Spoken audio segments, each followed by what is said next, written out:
Reverend George Oliver. I am a longtime resident of Huntsville, a graduate of Huntsville High School, a graduate of Sam Houston State University. I'm also a graduate of Andover Newton Seminary at Yale Divinity School.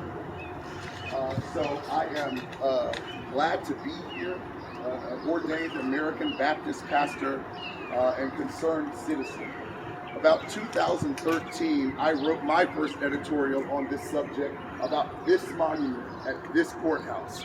I told a story back then about bringing a group of children here to perform at the same courthouse in a community event where the Huntsville Children's Choir sang and Ballet Folklorico danced, and our gospel choir also participated. But before, when all the community was walking around this courthouse, my kids stumbled upon that monument over there. And they were ashamed to perform. And that wounded me. And so from that point forward, I made a decision that I would lift my voice for them. Because I don't believe that anyone should walk to this courthouse and feel ashamed. No one should be reminded, like I am when I come here, that our ancestors bled and died in this county. You know, it's a practice these days to talk about say their names. So one of the names that I want to say, a family's name, the Cabanis family, their blood deserves this monument to be removed.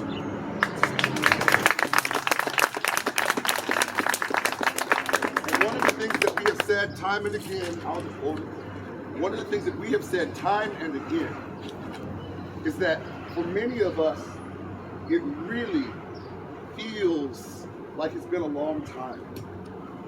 And there is a whole lot of pressure that has been on a whole lot of us. But many of us are tired of just surviving and surviving just to die. We want to live and live a life more abundantly right in this community.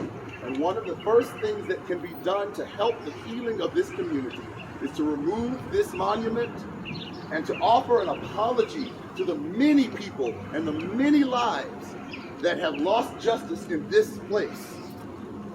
Amen.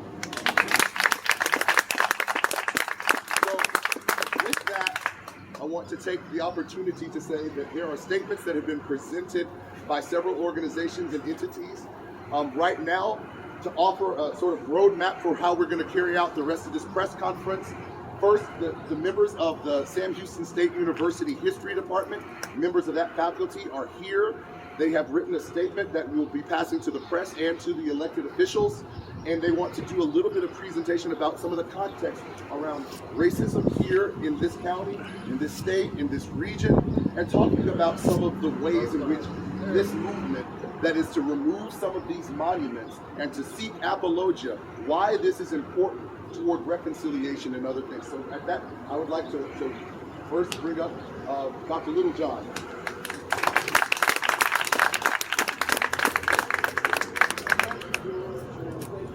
For being here. It's a great honor and privilege to be asked by George Oliver to participate in this effort, and I also want to thank my colleagues from Sam Houston State University, Zach Moss, Kristen Lindsay, Zach Golishaw, Aaron Hyams. I see Aaron Owens back there as well. Our department is committed to racial justice in Walker County. Many of us are working on these subjects, and today being Juneteenth, I read in the paper, was notified yesterday by James Patton, the former head of the Walker County Historical Commission, that one of the historical markers that was established just a few months ago to recognize George Washington Grant and Grant's Colony, which my colleague and friend Zach Golishaw worked with his class on, has been pulled up. A truck came and wrapped a chain around it and pulled it up. That is the power of historical markers, of memory, of telling the stories that have been forgotten. You know, Donald Trump said that he made Juneteenth famous, and all of you, of course, as Texans know that is not true. Juneteenth is the celebration on June 19th of the news of the end of slavery and freedom for African Americans in Texas being delivered in Galveston and spreading throughout Texas.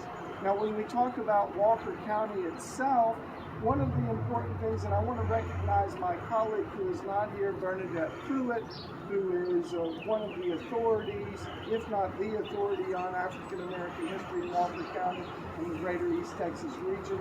Her mother is elderly and on oxygen. She couldn't be here today for that reason, but I want to acknowledge the work she's done.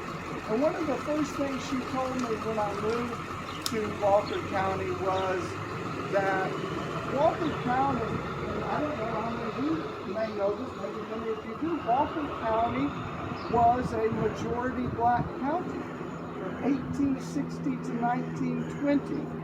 So for 60 years, through slavery, through Reconstruction, through the emergence of Jim Crow segregation, through the emergence of poll taxes and literacy tests and other means for denying the vote to African American people, the majority of people in Walker County were African American. They didn't get to participate in the democratic electoral process. They didn't get to choose. They didn't get to choose political candidates, and they were, frankly, not represented in office.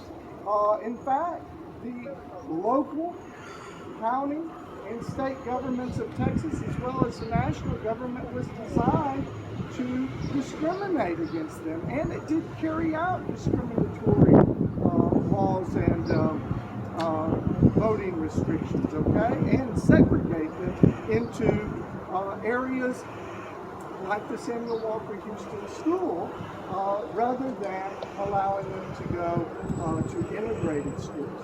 Of course, as Mr. Oliver said, Reverend Oliver said, we've had lynchings in the county, and it wasn't just the Calvinist lynching. There was a lynching in 1878 of a young man who had gone with a white woman to Houston to be a couple. That was, of course, illegal under the miscegenation law of Texas, and he was lynched in Riverside, Texas in 1878. We'll be talking more about that later in the publication, but we also had the Calvinist lynching in 1918 that Mr.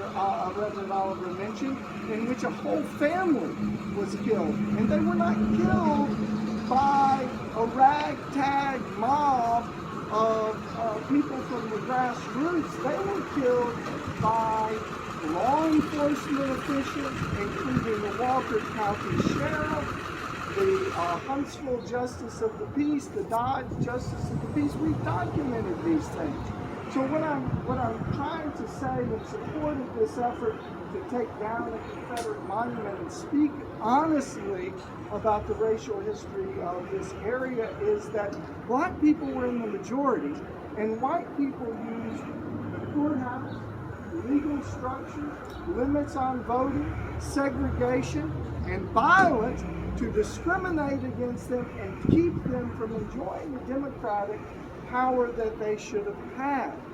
Then in the 20s, 30s, and 40s, we continued to see segregation in the area, and it was only, as my friend Aaron Hyams pointed out in a beautiful article in the Huntsville Item just this week, it was only after the Supreme Court said that that must end, that the Supreme Court issued its decision in Brown v. Board of Education in 1954 that there was going to be a change, but then we see a monument in 1956 erected to the Confederacy here. It spoke volumes about what the official justice coming out of the courthouse was going to be about. And so we saw very shortly thereafter demonstrations, right here on the square by Hey You students. And we need to know their names. We need to invite them to events. We need to have those young people, now older people, participate with us and hear their stories about what happened as well. So,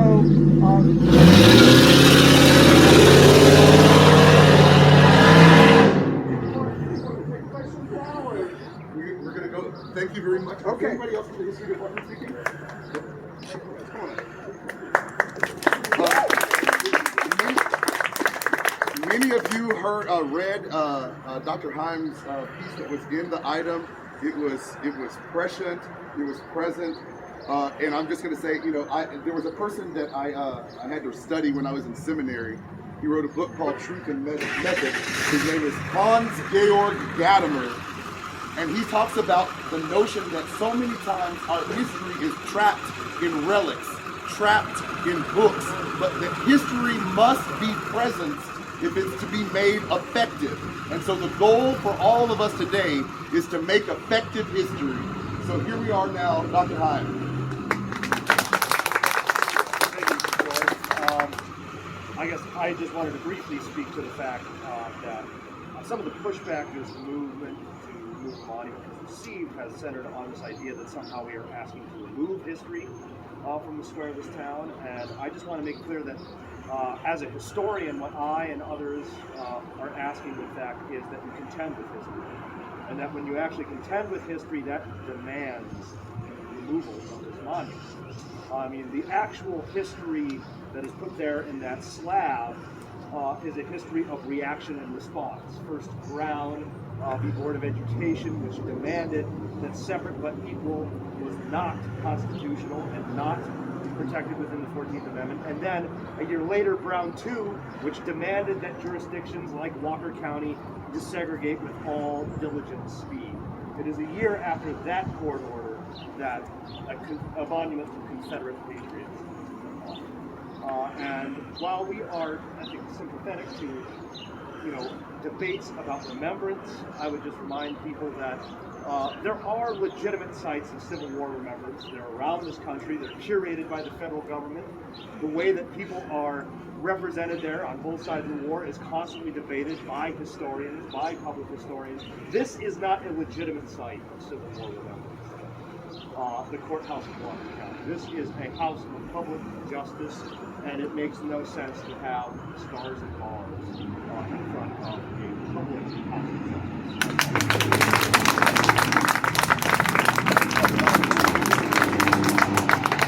Well, the funny thing about effective history, you can't affect history unless you can affect the people. One of the most effective groups we have had in decades of persuading people to change their minds has been the group Black Lives Matter. We want to bring them forward first. The Williams, come on up.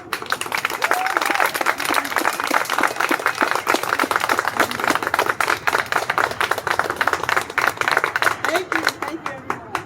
So we are the Black Lives Matter Let's Go Texas group. Right here I have Mustafa Ali Williams and George Williams III over the community activism. You probably have seen them out protesting in the streets. And then also we have the Vice President, Eli Bibbins, and I'm the President, Mia Imani Williams. And I've just prepared a statement. I'm going to speak for all of us today on who we are as a group, our values, our mission, and also a statement regarding the Confederate monument here on the downtown grounds. Black Lives Matter Huntsville, Texas is a nonpartisan, non-religious affiliated organization fueled by intersectionality and inclusivity. Our mission and purpose is to bring attention to the issues and systems of injustice, discrimination, and racism that have plagued this yet-to-be United States of America for years. We intend to foster community growth and change, educate the public on the issues that plague Black people in America, and hold the public accountable. We aim to cultivate interpersonal communication and relationships with an understanding that without conversation, change cannot be made. Change is hard and is often uncomfortable, maybe even painful to some, but is a necessary pain. Real growth takes time, effort, and perseverance. So understand this, Our standing up is not merely a political statement. It is for our livelihood and the livelihood of this world and this country. So we ask that you listen with open minds and open hearts. Our stories, our pain, our history. This current climate of racial and social injustice can no longer be allowed to continue. And while we may not see the changes we seek within our lifetimes, our goal is to create a movement of sustaining change that solidifies the rights and well-being of future generations to come. With that being said, Black Lives Matter Huntsville, Texas stands in full support of the removal of the Confederate monument here in Huntsville, Texas, located on the grounds of the downtown courthouse. The public display of Confederate monuments only serves as a grim reminder of the dark history many Black Americans faced before, during, and after Civil War America, including the Jim Crow era. These monuments are in no form or fashion a statement of heritage or pride, unless you take pride in the Confederacy's prominent pro-slavery statements. Instead, these monuments stand in homage to the historic support of slavery, racism, discrimination, and hate. To ignore this fact, especially in 2020 America, is pure, unadulterated ignorance. The Confederacy is something, the history of the Confederacy is best for the schoolhouses, textbooks, museums. Although it is important for us to learn about it, we shouldn't glorify it or its leaders with monuments. Thank you.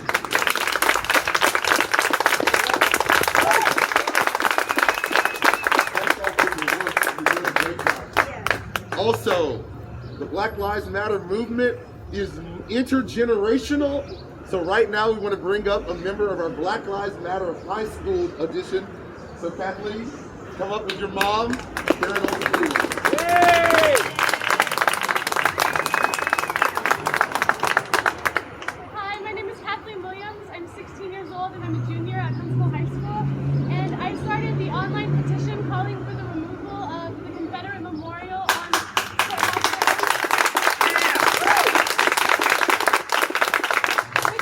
Within 24 hours, the petition had received over 1,000 signatures, and now, over a week later, it has over 2,500 signatures.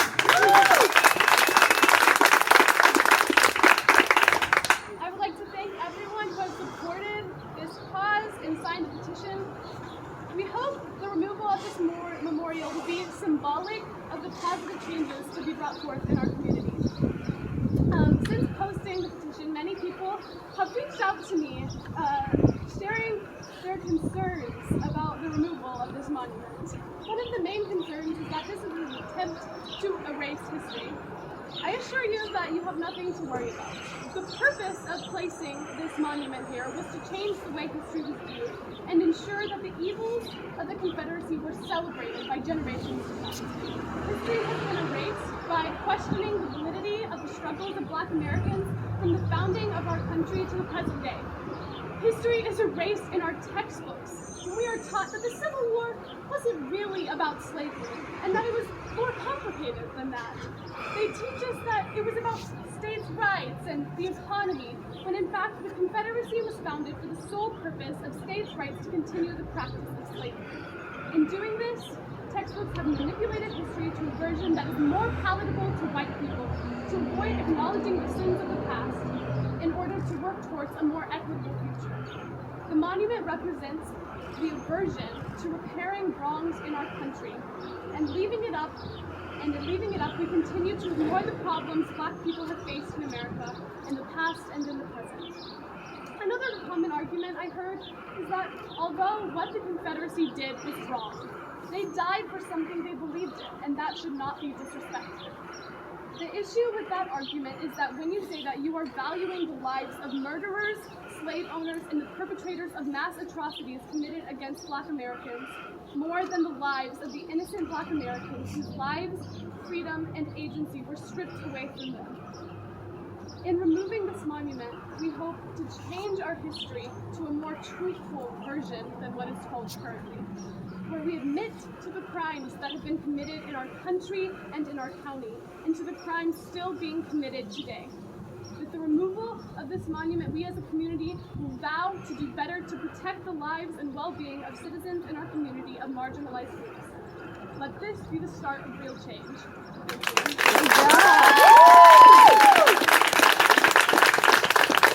Reverend Oliver was generous enough to give me a few minutes, although the words of the people who've already spoken and who come after me, I think, are more valuable than anything I have to say. I've lived in this community for 36 of almost 51 years. I love it, and I hope that we can continue to see progress here.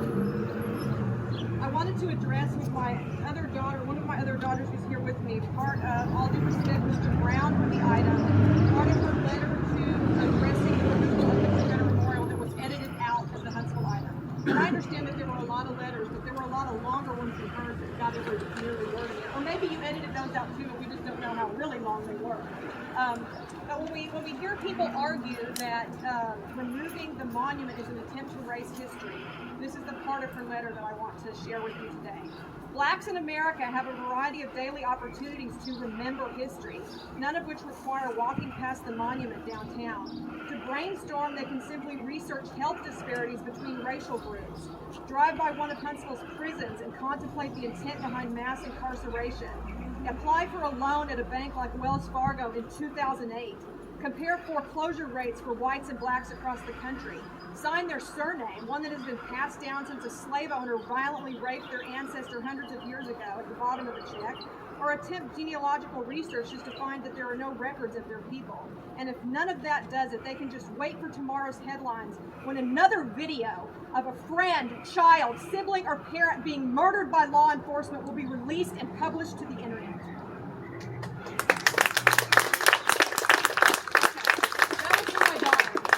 Those are her words. All right. Yeah. And what I wanted, George also shared with me that he was inviting religious leaders, which I'm also not one, to share something today, and some are here and some are not. But I wanted to share a verse from, I'm a member of the Church of Jesus Christ of Latter-day Saints, and I wanted to read a verse from the Book of Mormon that talks about what we believe our responsibility is when we find ourselves desirous to come into the fold of God and be called His people. When we find ourselves in this place, this scripture from the book of Mosiah says that we will be willing to bear one another's burdens that they may be light, yea, and willing to mourn with those that mourn, yea, and comfort those that stand in need of comfort, and to stand as witnesses of God at all times, in all things, and in all places that we may be in. And that's why I'm here today, is to stand as a witness of history, and history that needs to be corrected, and of wrongdoing, and of respect for all of God's children.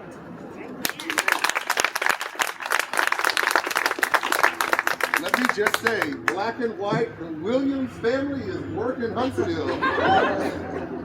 So let me now bring up those who have been fighting the fight since 1906. I bring forward now our good friends from the NAACP.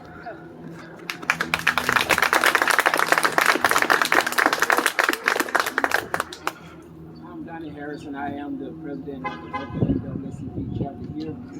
I just jotted down something brief, but I think it's a key point. If this city is going to heal and rid itself of racial and social injustice, a good starting point would be to remove every symbol that represent racial and social injustice. Therefore, they must be removed. This monument must be removed.